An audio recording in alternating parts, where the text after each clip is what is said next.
My name is Erin Hull, and my farm is Lucky 13 Beef.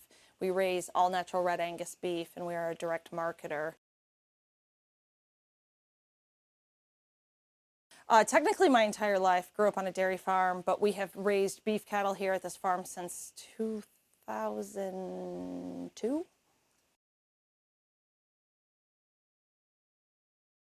I am BQA certified. Tier 1 is that you follow the correct protocols and are certified through BQA. Tier 2 is that you work with a veterinarian and you have an agreement with the veterinarian that you will follow those. I think the importance of BQA, there's a lot of different reasons. Number one, it's just basic knowledge. You know, a lot of the stuff they teach you in the program is proper handling, which everybody needs, and for not only for yourself to be safe, but also the cows. Number two is the consumer end of it. Because I'm a direct marketer, I want to make sure that my cattle are all consistent and are hitting their dinner plates equally enjoyable. Same in the grocery store end of things. If they're going to the grocery store, I want all beef to be consistent and safe and enjoyable, and nobody's getting something they don't enjoy. I think proper handling, so that they know that animals are not being mistreated and they're handled properly, and that we're working with the animal versus working against them.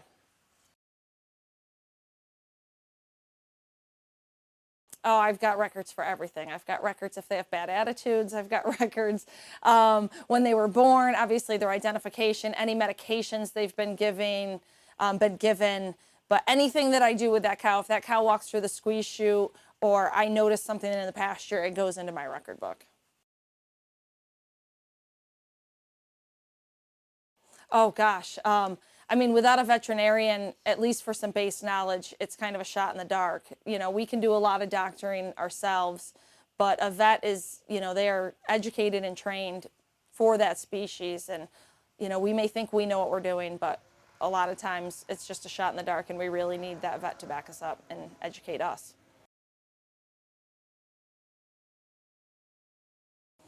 Maybe not necessarily in the terms of beef quality assurance, but I talk to them about all the important parts of beef quality assurance, and, you know, proper handling, injections, withdrawal times, all the things that are important to BQA. I educate my consumers on, but maybe not necessarily as BQA, because I think it might be a little over their head, industry deep, but on a consumer level, absolutely.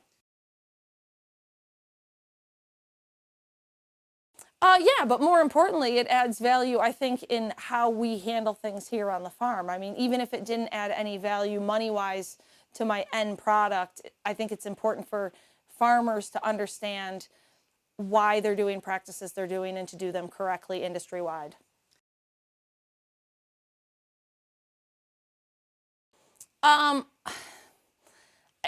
I'd like to say it's not necessary, but it is, because people aren't rule followers. So I think it's important just to get everybody on the same page. In a perfect world, no, it wouldn't be necessary, but it is, because everybody needs to be on the same page.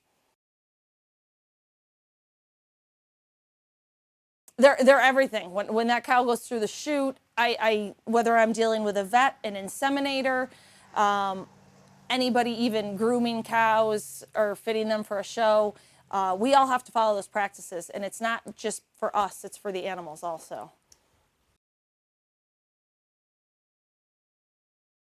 It's funny, because the way your grandparents farm is maybe not the way that we should be farming. Just because it worked for them does not mean it works for us. And I look back at how injections were given, and I kind of cringe now that I know what we're doing, because even in the dairy industry, all those cows are going to become beef. So it's important that we industry-wide treat the animals the same way. So looking back, I've learned a lot on what not to do, and now how to do it properly. I think it adds value to everyone's beef program, whether you're a direct marketer or you're selling at an auction or you're selling to a slaughterhouse. It absolutely adds value.